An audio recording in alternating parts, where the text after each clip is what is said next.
following podcast has been brought to you by Banter Club.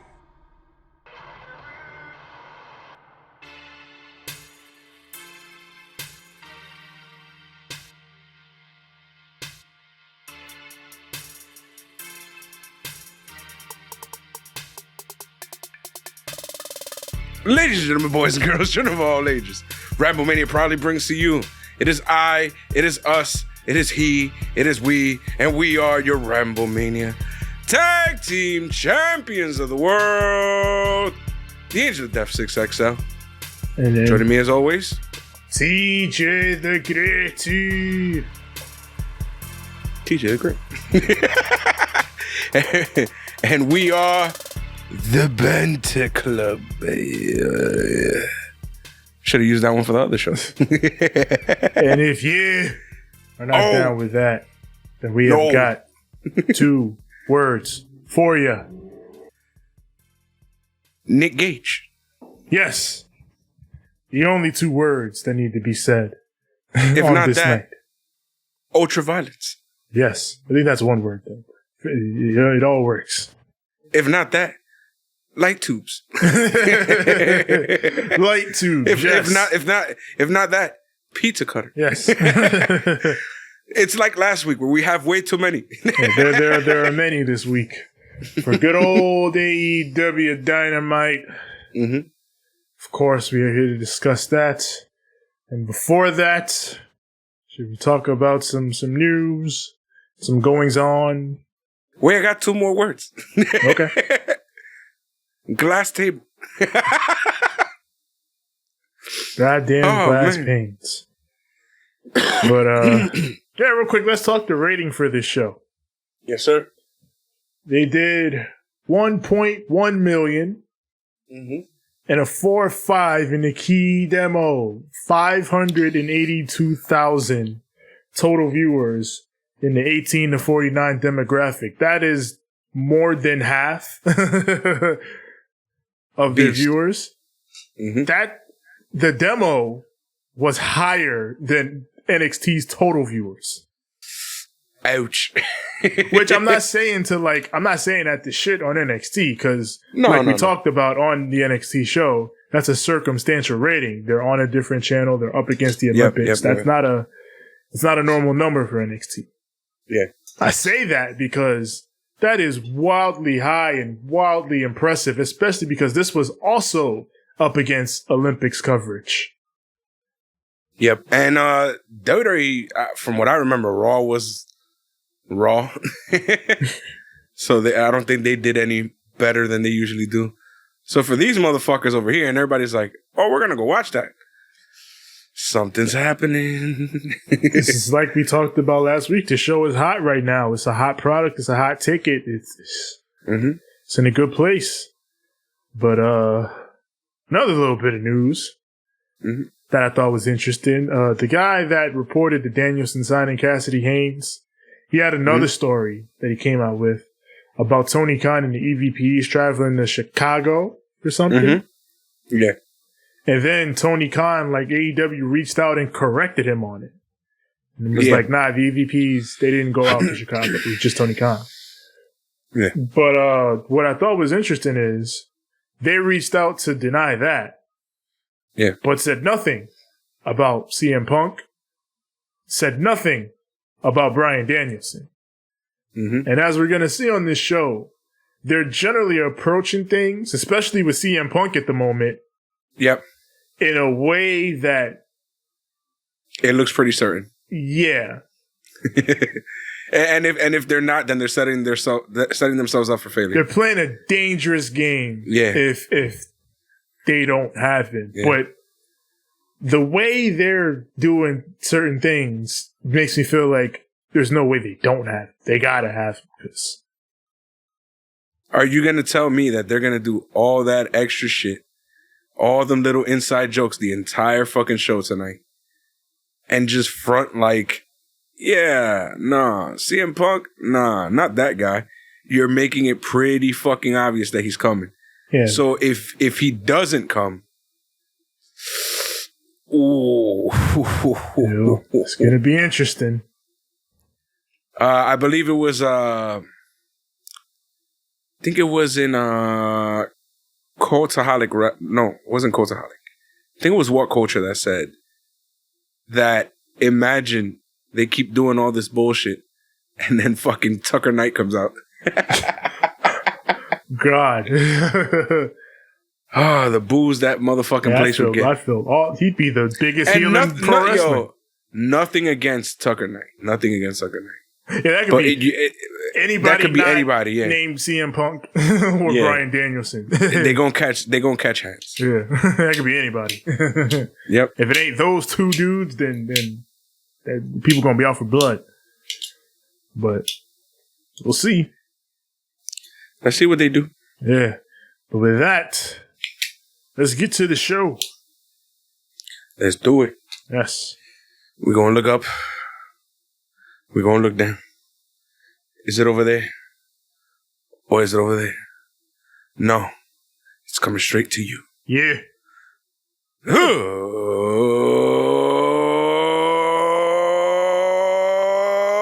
Let's banter. AEW Dynamite, Fight for the Fallen. This shit was silly. From Charlotte, North Carolina. Yeah. And we open this with the big 10-man elimination tag team match, The Dark Order versus The Elite.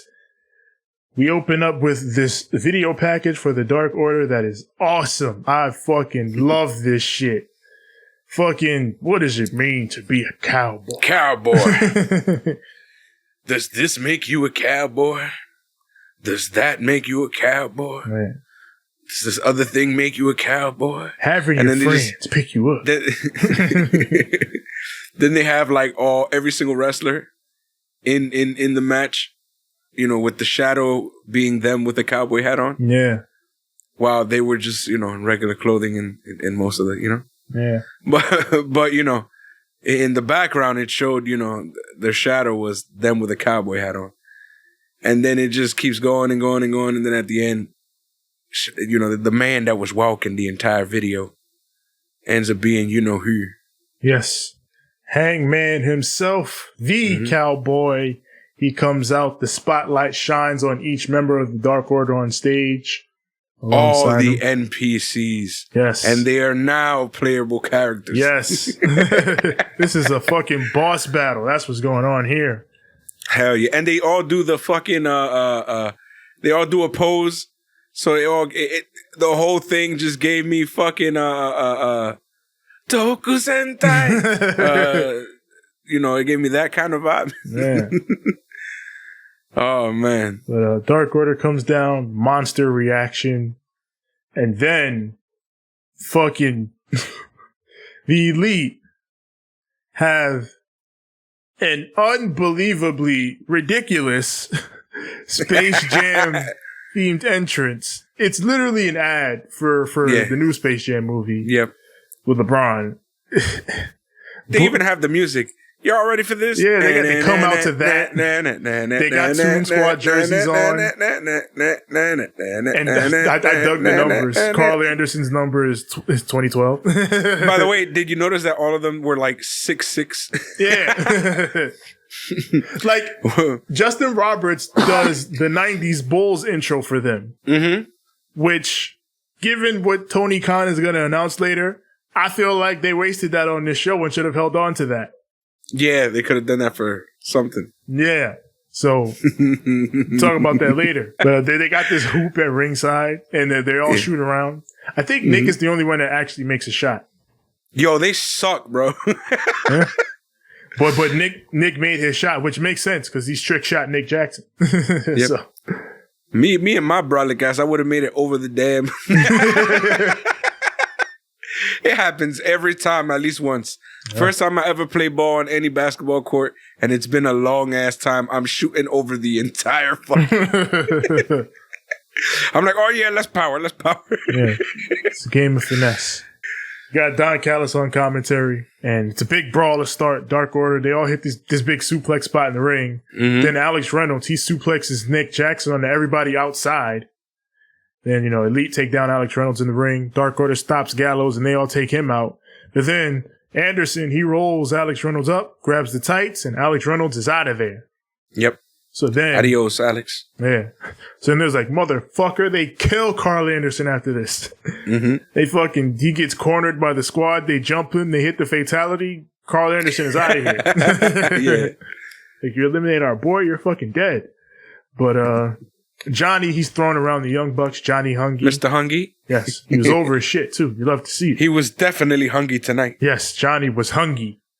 And, he's dominating during the break. But after the break, Stu Grayson goes for Nightfall on Gallows, which is... Mm-hmm. Gallows is the big boy, so Stu Grayson showing off the power. That's a thick-ass boy! Yes. Gallows gets away. Yeah. Dark Order gets a Senton 450 combo. That gets a 2 count. Then it breaks down into a big moves fest. Everybody's outside. And then Grayson hits this big springboard corkscrew onto everybody outside, but they ain't catch him. He hit the floor. He just ate canvas. Ate floor. Well, not canvas, mat. Yeah, mats. But it was bad. He's okay. Like, he went into the crowd and did more shit. He did another dive, so he's all right. But that dive. Yeah, it was a bad fall. But he and Gallows, they fight into the crowd and they get counted out. So now we got Kenny and Uno in the ring. Kenny knees up on the senton that Uno tries to hit, hits the V trigger, drops him with the one-winged angel. Evil Uno is gone. Then we see John Silver. He rushes the ring. It's just him and Hangman up against Kenny and the Bucks. And then we go to commercial. Fucking Nick gets the basketball. He's dribbling it around in the ring like an asshole. And then the Bucks take Hangman outside, powerbomb him on the apron. And Johnny makes his comeback. He gets cut off. And then the Bucks bring over the rim on the outside. And they set Silver up for the Indy Taker. Nick gets the ball. He tries to dunk it and hit the Indy Taker. He misses the fucking dunk. How? How do you miss a fucking dunk? Trick shot Nick Jackson. Misses his one trick shot spot. Come on, Nick. And not just anything. How do you miss a dunk? It's a dunk. Like, you're jumping off of somewhere that's higher than where you're shooting at. So you don't have to worry about the jumping part whatsoever. And you missed the dunk? I want to see y'all wearing Jordans no more. Disgraceful. You can't call yourself a Jordan fan and then come out here and dunk like that. Fucking miss a dunk like that. Disgusting. And Nick, after he hit the move, Nick came back and dunked it and made it. And the crowd was like, you still missed. You still missed. Exactly, fam. Yeah, what the fuck out of here. Nah, you missed when it mattered, motherfucker. Yeah. You crossed the nigga up and missed the dunk. That's it. You missed the dunk. You can't come back afterward like, I still got the dunk. Nah, it's over. That play is done, over. Son. You played yourself. Yeah, it ain't a part of that highlight. Mm-mm. That's how the game works. Oh, man. Back in the ring, BT Trigger takes John Silver out. He's done. And now Hangman stands alone against his old partners, Kenny and the Bucks. So the Bucks step out. Hangman and Kenny, they face off. Kenny spits in this man's face. So Hangman whoops his ass. Disrespect. Disrespect. You hate to see it. Then the Bucks run in. They triple team him. Hangman still fighting back. JR is going classic babyface mode for this one. God, the Cowboy still fighting back, by God almighty. Hits the Ari Hara moonsault to the outside. The Bucks try to hit another double team, but Hangman hits a double buckshot lariat on them. Pins Matt. Matt's out. Yeah. So then Kenny starts to go for his belts. Hits Hangman with one of the belts. I think he went for the AEW one first and then hit him with the Impact one, I think. Motherfucker got so many belts. Which belt you want to use, bro? Which one? I can't be talking shit. How many belts we got? Yeah. Me and Hayes will be over here trying to pick one that matches our outfits and shit. Yeah. But Kenny, he gets the belt shot, hits Hangman with the one-winged angel, and pins him for the victory. I genuinely was not expecting the Elite to win this match. And honestly, I don't know that I'd have had the Elite win this match. Because even post-match, like, there's not a ton of heat. Like, the crowd's not booing like crazy. They're kind of just deflated. You don't often see a crowd be deflated in AEW. So I know, like, there's been a little bit of discussion about, you know, should they put the Hangman story on a bit of a pause because now they got Punk and Danielson coming in and all that going on. But I don't know. I mean, like, there's still a month, 2 months to All Out, so who knows? Like, he could still end up in the title match and win and all that. We don't know. I mean, yeah. What I am going to say is I'm willing to give it a chance and see what they do. But it's just, I do wonder about this choice. Now, did you hear online, like, everybody in the Dark Order was being hella apologetic, which is giving me... Yeah. It's scaring me a bit. Because I'm like, you just became the OG? Like, the last thing I want you to do is, like, leave the squad? Yeah. So, I don't know, man. It'll be interesting to see where they go, because this was a swerve in the story. And it'll be interesting to see where they go off the swerve, because a lot of times in AEW, they take the path that you think that they're going to take, the logical, the logical, somewhat predictable path, but it works out for the story usually. And then sometimes when they do swerve, it's a sensible swerve. So we'll see where this ends up on the scale of sensible swerves. I don't know, man. This should look a little spooky, scary. We got Marvez with Pac. Yeah, he says, I'm supposed to do this interview with all of the Death Triangle, but apparently Phoenix and Penta, they have car trouble. And Pac is like, yeah, they're stuck at the airport. I wonder who could have done that to them. And then Chavo and Andrade walk up and they're like, hey, we heard about your problem, so we sent our people to get your people. You sent the limo, they're going to arrive in style. Don't worry about it. And then Andrade's like, listen, Pac, better learn. you gotta say it back. Yeah. You need to learn how to drive your people. Or they'll end up working for someone who will.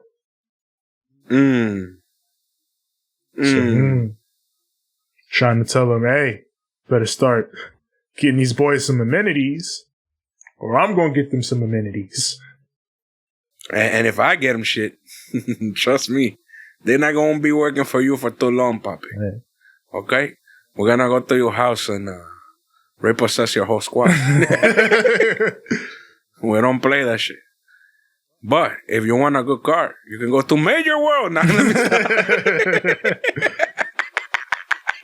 oh my God, this segment. Yes, fucking Taz is on a podium, a goddamn podium. This was the best. I fucking love seeing it. Hey, FTW, hey. Just laughing the whole time being a troll. Fucking Taz was, he got this man a whole New Orleans band. Yeah. With all the brass horns and I felt like I was at a parade or some shit. I was like, oh shit, man, we in Mardi Gras, we lit. Yeah, we got a whole Mardi Gras celebration for our new FTW World Champion Ricky Starks. And comes out with the boy hook, of course, looking as fuckboy as can be. That's his gimmick. Yeah, that's his gimmick. Daddy was a tough motherfucker. I am a fuckboy. Yeah, don't get it twisted. Just how it is. But Ricky says, I always knew what my role was in Team Taz. And I was always understanding. I always tried to do my best to be a team player. Like when Cage was trying to befriend every Tom, Dick, and Harry online, I was cool. But when he kept costing me matches, I was cool. But when I broke my neck and Cage didn't even check in on me and see if I was all right, that was the last straw. I realized he was selfish. He's not a team player. But then... Played yourself. Yes. Sorry, right. But then who can stop the path of Cage? Brian Cage comes out, fucking kills the band. in true Brian Cage fashion. Yeah, kills the dude with the drums, picks up the trombone, snaps it. JR's like, there's no place for trombones in wrestling. Oh my God. Xavier Woods was on Twitter like, hey, hey, you fucking what, mate? I have my trombone every day. Yeah. Oh man, what's the name of the trombone again? Francesca? Yeah. Francesca? Yeah, don't talk about Francesca like that. Which iteration of Francesca right, because they killed her a bunch, right? Yep. Yeah, so I don't know. They must be on fucking Francesca 3000 or some shit at this point. By the way, did you notice that the nameplate at the bottom was also orange? Yes, for the it's FTW, it's orange. This man is so obsessed with orange. I don't understand. You would have thought this man went to Syracuse. Right. So then, Cage gets in the ring with Starks, and Starks, he tosses him the flowers and runs away. And the flowers are orange.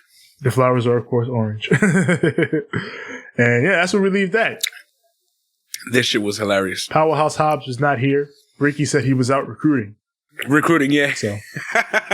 So, well, that, it might just be a laughable, you guys, or it might be a situation where next week or maybe after, we end up with a new member of Team Taz. Right, because they do need a new guy. They lost Cage, or they kicked him out, whatever. They need well, they already have a muscle, but they need another member. Who could it be? Ricky got booed here. He got heat. Yeah. So they're tough. Yeah. He was here. He was a heel. Yeah, he was able to be a heel, and Cage was able to be a face. So it worked out how they wanted it to work out this time. So it's because they're in North Carolina. Yeah, North Kakalaki. Remember when was it? When Kenny Omega came out? Yeah, he was like, he is the only one in this match from North Carolina. Yeah, I didn't even realize until he said it. Like, oh shit, we're finally in North Carolina. Yeah. We get a video package from motherfucking Hiroshi Tanahashi.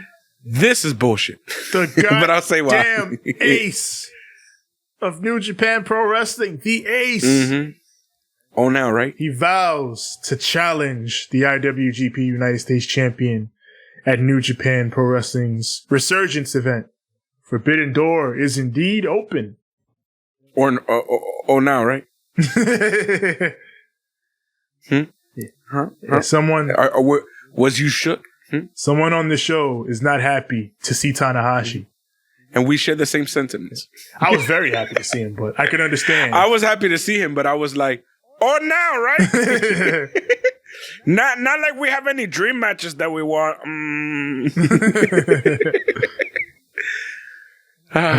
So up next, FTR versus Santana and Ortiz. I would sing their usual theme song, but they got a new one. Yeah, they got a new one. I was very, yeah, they've had this one for a little while.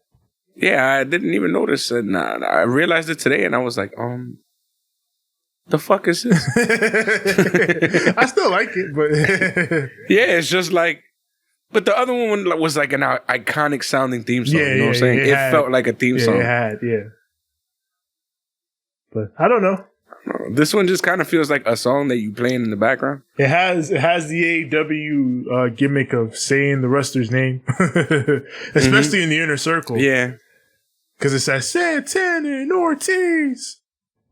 Yeah, and you know when you're in a stable. X-Pac! I'm like, what? But when you in a stable with Sammy Guevara, you gotta. Yeah, you know what I'm saying? Cash and Ortiz start, but eventually we go to Santana and Dax who start trading. And then Santana, he hits this awesome Three Amigos action, and then comes in with Ortiz, and Cash comes in and gets a suplex powerbomb combo. Then FTR, they take control during the break. We come back, Santana comes back. Dax takes the Bret Hart bump on the turnbuckles, and then Santana takes advantage, just the crossbody to the outside. Then Ortiz gets the victory roll on Dax, but he kicks out, and then Ortiz just hits a tope out of the kick out into Cash outside. That was cool. That was, and it looked very painful. Yeah, yes. Yeah, very painful. But Santana tags in, hits a frog splash. That gets a near fall. Yes. And the match breaks down. Big power bomb on Dax. That gets a 2 count. And they set up in the corner, and Cash goes up top. But Ortiz, he knocks him down, and Cash slips. And then Cash gets cut badly on the metal of the top buckle. Yeah. And it just looked like a big chunk of flesh just got sliced open, and you could see the blood, and it's like, ooh, no. Yeah, he immediately got down, went over to the trainers and doctors, and got checked out. Yeah, apparently his arm got stuck between the metals, somewhere between the turnbuckle and it just sliced him right open when he was doing that move right there. Yeah, so when they realize, oh, Cash is out of here, they go right to the finish. Dax hits a brainbuster on Ortiz and pins him for the win. So, yeah, they definitely got to run that back on pay-per-view or something. Yep, and I could feel the frustration. Yeah. I can feel the frustration. Yeah. Because you can see it. Santana looks very visibly pissed. Like, I was like, oh, something did not go right there. Something was not. Yeah. And then I found out later on when I read some of the news that, he sliced himself open. He's all right, but he sliced himself open, and he's going to have to, get that fixed up, patched up. Which, it's kind of sad because we already know that the fucking medical staff is shorthanded today.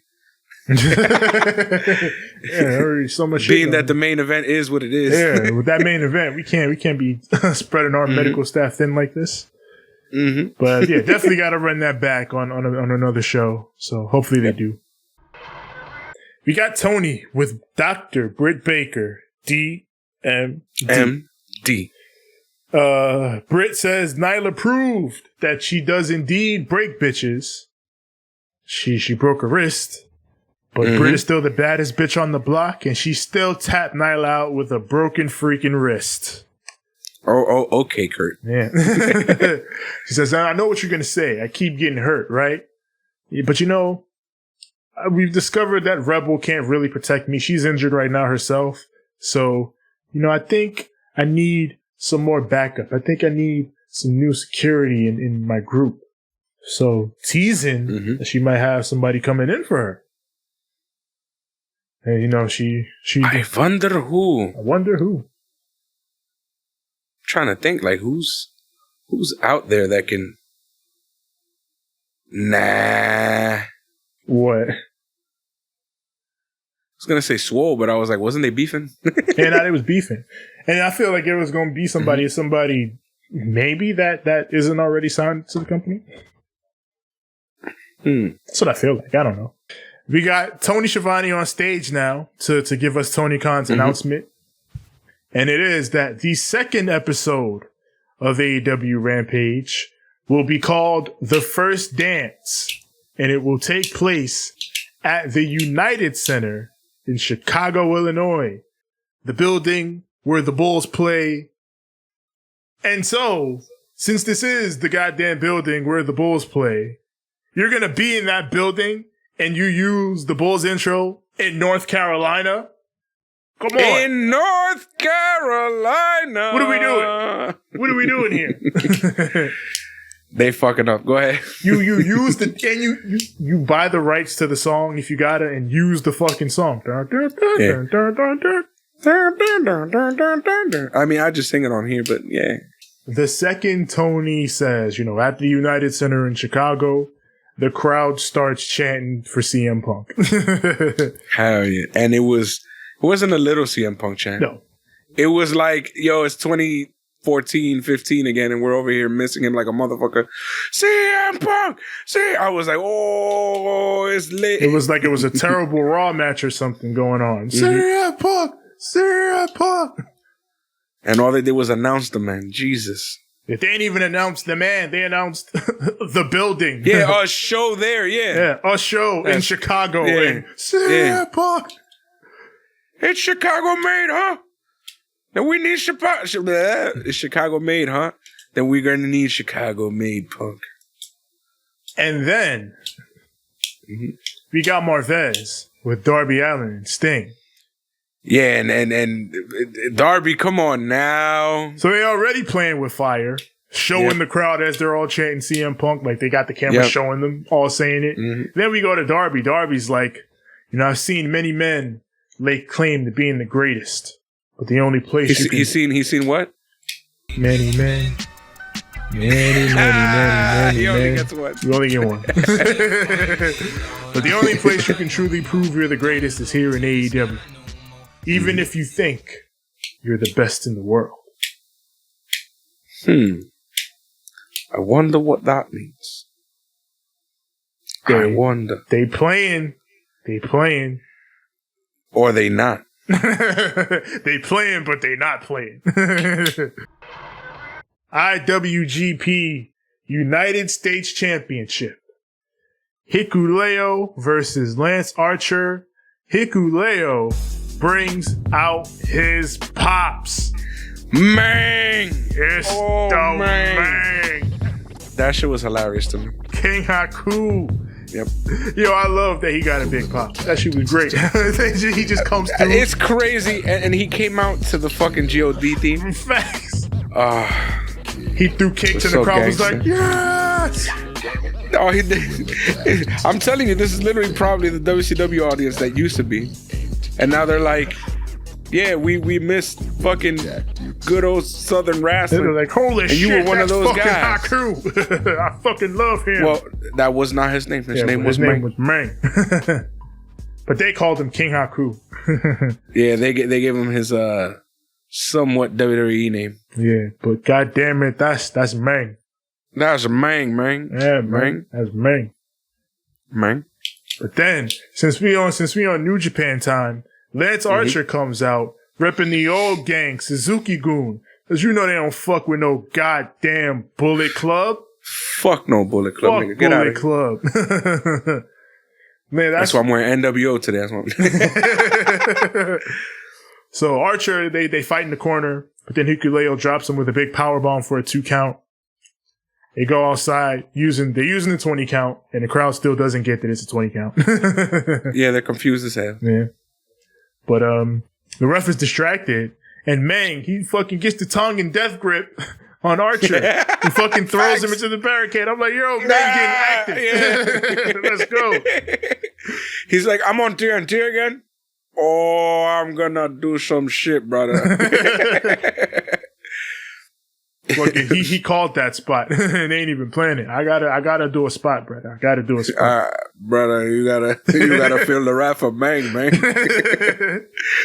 I know right now I'm King Haku, but we're gonna give you that, man. And how can they use King Haku? I wondered that, so they don't own that? I guess. I thought WWE owned that because he became a King Haku after he became King of the Ring. Yeah. How are y'all using that? Because last time I checked, y'all can use probably Mang, but I don't think y'all can use King Haku. Oh, they did. So, wow. Maybe they can't use just Haku. Maybe they got to use King Haku. Vince is going to demonetize them. God damn it, pal. What's Haku doing there? He going to give him a copyright strike? Oh, man. But you can hear fucking Bullet Club chants out of the break from the crowd. Hell yeah. As Archer's making his comeback. They go up, big superplex lands, but Hikuleo's able to kick out. So Lance props him up on top, hits the blackout, and that gets the win. This was short, sweet, and hossy. It was big men doing big man things. I like how when Hikuleo introduced the Haku, he did the... Oh, yeah. Classic. I was like, oh, you've been learning some shit, brother. You know what to do. Oh, man. That shit was great, man. It was great to have a WCW legend out here in AEW. It gives it vibes. It's such a great just extension of the wrestling multiverse, as everyone's calling it now. You got that WCW representation, you got that New Japan representation, and you got that AEW representation. Just all these worlds, old and new, of pro wrestling coming together. It's the shit that makes this show fun. And that fucking smooth ass GOD theme that I love so much. Their theme is so Just good. so. I was like, yeah. We see Cody backstage with Alex Marvez. He's in the go position. And for the first time that I can think of on an AEW show, he gets booed. Yeah. Damn. I don't know what you did, but Yeah. The crowd was not fucking with Cody this week. And Cody's like, Cody goes, I know there's a lot going on in the world. And then Malakai Black just runs in and kicks him in the face. Yo, I don't know how many different types of kicks this man tried to hit him with, but he beat the shit out of him. God damn. Fight out to the stage and Black drops him. So everyone comes out, checks on him, including Por Fuego del Sol. And Malakai Black sees him and is like, oh, look at this over jobber. Let me kill him. And drops him with the big kick. All the heat. When Malakai Black comes over, you see Tony Khan in the corner like, hey! I love random Tony Khan appearances. Don't do it. You can't. No, you don't do that. Hey! But that's that. Next week, Malakai Black and Cody Rhodes. This crowd loved Malakai Black. Hell yeah. We're gonna see how they feel next week. Rover, my nigga. Yeah, we're gonna see how they feel in the Daily's place next week. Cody is starting to feel like John fucking C. I'll take that comparison. I mean, he obviously he doesn't go over everyone like Cena did. Nah. The character, yeah. Stale as fucking Italian bread after 2 hours of sitting out in the cold. He's that white meat baby face that rubs some people the wrong way because of how white meat he can be. Yeah. We got God's favorite champion, Miro. Yo, it's the shit that he spoke. He's like, Lee Johnson. I like Lee Johnson. Talent. He's a young, talented kid, but he cannot get in the way of my destiny. Says the only things that motivate him in life is his vengeful God and his double-jointed wife. Wait. First he said, and my hot wife. My hot double-jointed wife. Yeah. I'm like, you motherfucker, Miro. Why? Why he gotta rub that shit in our faces for? Like, I know who your wife is. Like, that's all you had to say. My wife. I know who your wife is. My illustrious. Unless you ask The Rock. The Rock thinks otherwise about her. Yeah. Well, remember? He can't come here and say those things about, well, maybe he can, but he wouldn't. Private Party and Angelico versus Jurassic Express and Christian Cage. Private Party trying to just like a hip-hop version of the Hardy Boys. Isaiah Cassidy got 2 watches. But they missing one thing, though. What they missing? They should have all wore Concords. Yeah, they look like the Hardy shoes. Say no. Yeah, they do. They all threw on some Concords. It'd be like, oh, shit. I get what you're going for. Yeah, I would have worked in one of these. Fucking Jeff would have been like, hey. Yeah, wait a minute. Come be doing that shit. Right. But Marco Stunt is back. Yes. I was wondering where he was. Yeah, he's back with the squad. Yeah, he's all hurt and shit. Yeah. Which, I don't know how he got hurt. He just wrestled. All right, then, but he's hurt. But all right. QT Marshall, by the way. QT Marshall. He was supposed to apologize to Tony this week, but now they're going to do it next week. Because Tony's family is going to be there at Daly's place. So he wants to do it in front of Tony and his family. Oh, Lord, come Fucking on. JR goes, come on now. QT Marshall, my ass. Oh, man. That reminds me of Cardinal Fischel. Cardinal Fischel, my ass. Excalibur notes that, since Dark Order and Hangman lost earlier, the number 1 spot in the rankings is now vacant. Mm-hmm. Christian is currently sitting at number 3. So he may be next in line now to face Kenny Omega. This is what you're saying. But Jungle Boy gets worked over. Matt tries to get involved, but Marco just chases him off. And then, Luchasaurus gets the Dino hot tag, gets on Helico for a German suplex, but then Angelico grabs Isaiah Cassidy, and he grabs Mark Quinn. So they're all just locked in together, and Luchasaurus suplexes them all.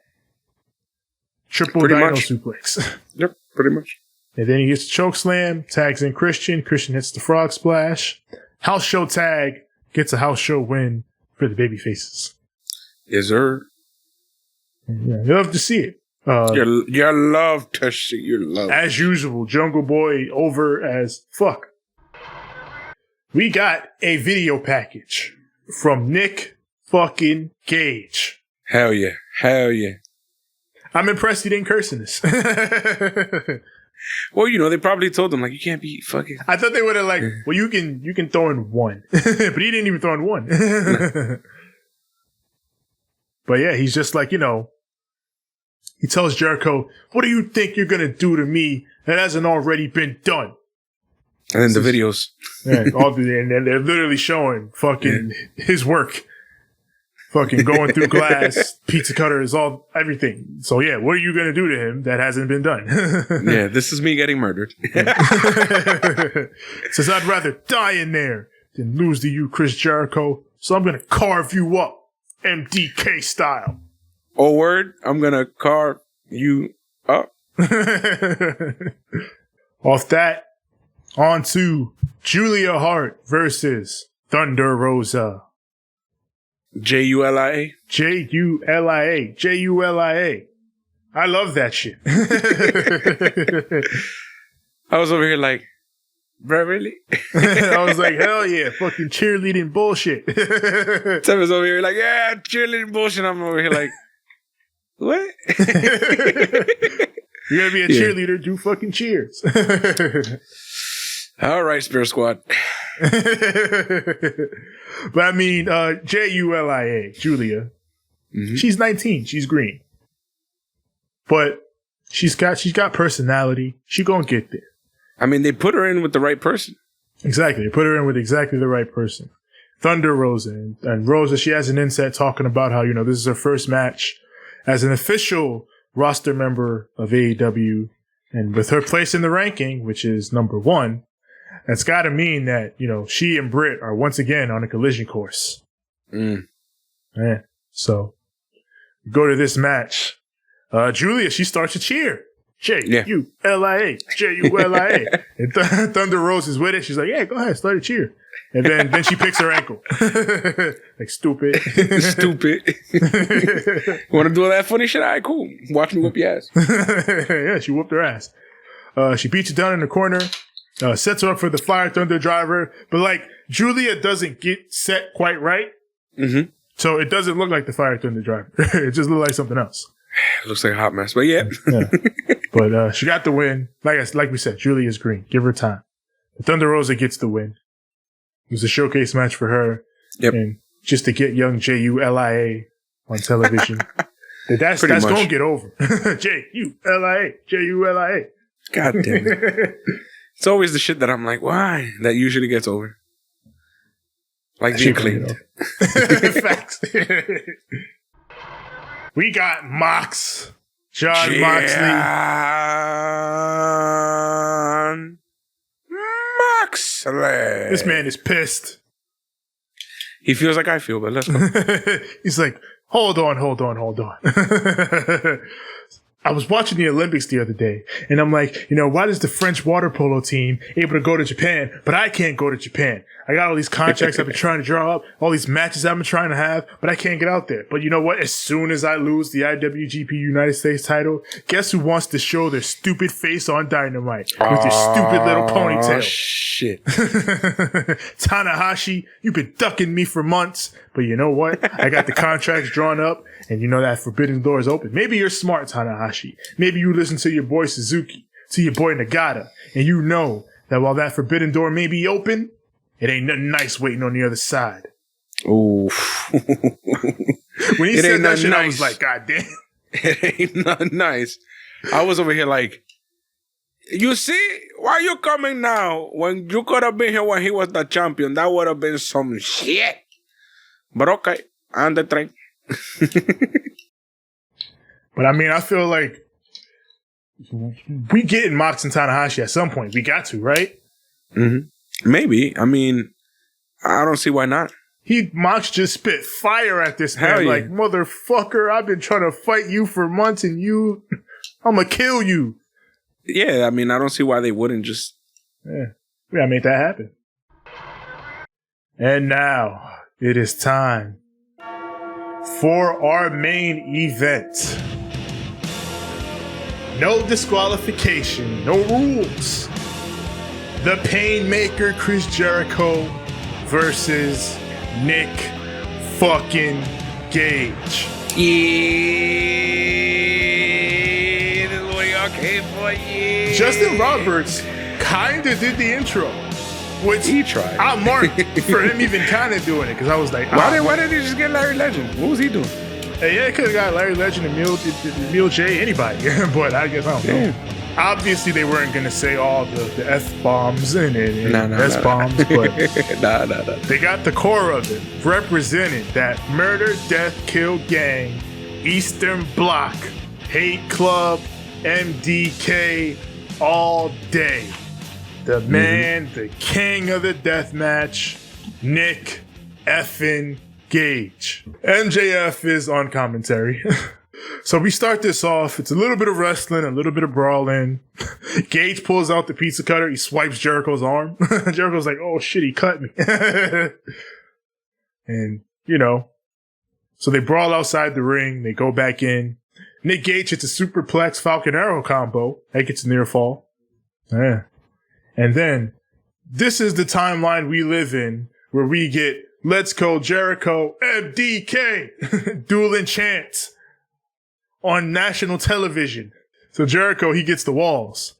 And Gage, he grabs the ropes. They're like, no rope break. But Gage just grabs them and rolls out of the ring. And then, he goes under the ring, goes for some weapons, and out come the light tubes. Oh, like, this is where it starts. This is where it starts. This is where it starts. But on the other side of the ring, Jericho's got Floyd. He's got the bat. Yeah. So he hits Gage with the bat, takes him down. But that ain't gonna be enough. And Gage comes back, and he pulls out the pizza cutter, gets Jericho down, starts slicing at his forehead with the pizza cutter. We go to commercial. And the very first commercial we see after Nick Gage slices Chris Jericho's head with a pizza cutter is for Domino's. And it's picture in picture. So you see on one picture, hey, Domino's Pizza. And then on the other, Nick Gage. Yeah, later on, he's got a broken shard of a light tube. He's just stabbing Jericho. JR's like, for God's sake, stop. So when the light tubes come on, I'm like, okay, we go in there. Then we come back from the break. Gage has got a glass pane in the ring. And I'm like, yo, nah. We doing glass? Gage goes up, but Jericho follows him. Sets him up top. Hits the 10 punches, then hits the Frankensteiner, and Gage goes right through the glass pane. Shit shatters, glass all over the ring, shreds up Gage's back. And Jericho covers him, gets a 2 count. And then Jericho goes for the code breaker, but Gage spine busts him right onto the broken glass. And now it's light tube time, boy. Hits Jericho with them light tubes. Hits him with a pile driver on the broken glass. That gets a near fall. And then, this is where he gets the shard from the light tube and just stabs Jericho in the forehead. Gage, he goes under the ring again. Gets the light tube stacks. Where it's like 4 in a stack. Yeah, gets the bundle. Goes in the ring. But then Jericho whips out the Muda Mist. Jericho hits that Muda Mist. Hits him with the tube stack. Hits the Judas effect. Covers Gage, gets the 1, 2, and 3. Jericho wins. And MJF immediately hits the stage. MJF starts this promo out by saying, Chris, as you lay there, hopefully in more pain than you've ever been in, I want you to listen to me. Which, of course, if you remember, that's how CM Punk started the infamous pipe bomb promo. John, as you lay there, hopefully as uncomfortable as you can be, I want you to listen to me. So here we go again. They are playing with fire. They are playing. MJF decides he's going to simplify things for Labor number 3. He says, for this one, You really have to hit a move off the top rope to win. But he says, unfortunately, Chris, I'm the type of man to hold a grudge. Do you remember this? And he throws to a clip from Dynamite in November of 2019, where Jericho talked to MJF in the ring and told him he was probably conceived after his parents watched me kick Hoovy's ass on TNT 25 years ago. And MJF went, who's Hoovy? And Jericho went, Google it, baby. And we come back to present day. MJF is like, I did Google him. And you're gonna face one of your greatest rivals, Chris Jericho. It will be you once again on the TNT network against Juventud Guerrera. The juice is loose. The only juice I acknowledge. Fight me, fight me, fight me, fight me. Juventud Guerrera. I was like, fam. And so they right afterwards, they literally put the little graphic up, and it's fucking Juice with the mask, bro. If you'll remember, the man Hoovy lost his mask to in WCW, Chris Jericho. Whole lot of spicy. This hit me for real, because I just talked about this last week, that cruiserweight division. I used to love that cruiserweight division back in the day, and like, these two guys, Hoovy was my favorite. Hoovy and Ray were my two favorites in the cruiserweight division. Hoovy, Ray, and Kidman. That's Dynamite. Once again, another crazy, great show. Like I said, I do have my concerns with Hangman. I talked about that. But like, this company has equity. So, even if I disagree with the decision, I can sit back like, well, let's see what they do. And if it ends up good, then it ends up good. And if it ends up bad, it'll be like, yeah, fuck that up. And we can call them on that. But I'm willing to give them the chance to see, because so far, they have equity. And I mean, on the real, like, you think about it, like, everything they've done has, like, gone through, like, they actually go through what they're going to do and actually finish off a storyline versus how WWE, you know what I'm saying? And then, like, they actually had talking points this week, which is, like, way more than I can say for Raw or NXT. So, I'm kind of liking this. I'm appreciating all of this. Yeah, show's on a hot streak. Like I keep saying, it's just, I thought Gage and Jericho was, like I said, perfect, tastefully done deathmatch for national TV. Like, just the right amount of crazy, not too crazy. Yeah, like I told you when we met up earlier, I was like, yo, this is like polite ass deathmatch. Yeah, because it was very sharp, very you could tell it was a very polished up version of a deathmatch. Like, deathmatch fans will like it because it's like, oh, it's a deathmatch. Yeah. It still has those elements in there. But then the casual fans won't be turned off by the fact that this is like bloody, gory, crazy shit. Instead, they did it pretty tastefully. It didn't go too left or right. And nothing seems fake, which is amazing. Thank you, Nick Gage. Right. That's one of the things that I've always praised Nick Gage for. Like, he makes it look like he's fucking murdering a motherfucker. But again, he had to learn how to fucking make it this way because he was wrestling in a goddamn mosh pit damn near 95% of the time he wrestles. Yeah, like, he's good at, like, actually, for all this shit that his legendary stories of he stabbed the guy, he hurt this guy, blah, blah, blah. Normally, he don't do that. He's a pro. So, yeah. And again, he was a pro in this match. It came off perfect. The CM Punk teases were numerous. Yeah, they were blowing him off the entire time. To the point. He has to show up because if not, it makes no sense. Yeah. But it's like I said, they're playing a dangerous game, but I feel like they know the cost of playing this dangerous game. And they wouldn't be playing it if they weren't sure that they got the win in hand. All right, Tevin, tell them where to find us. Yes, yeah. You already know where to find us. Find us on Instagram at Ramblemania Show and at Banter Club Podcast. Find us on Twitter at Ramblemania, Facebook.com/Ramblemania Show.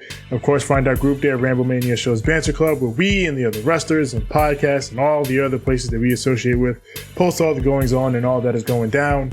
As far as the audio goes, that is Apple Podcasts, Google Podcasts, Spotify, Stitcher, Anchor, TuneIn, Overcast, everywhere your podcasts are found. Just search Ramblemania Show or Banter Club.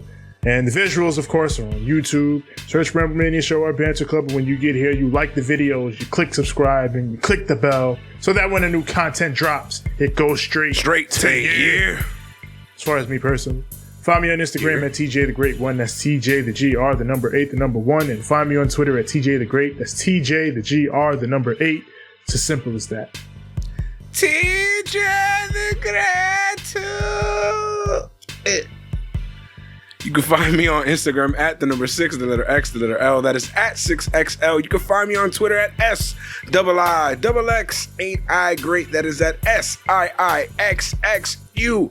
Already. Woo. It's been a great show. What a great show. Mr. The Great, I would like you to leave all these people out here in the tube of the U and all the people listening on audio around the world with a little something called the Too Sweet. Too sweet. And a good fight.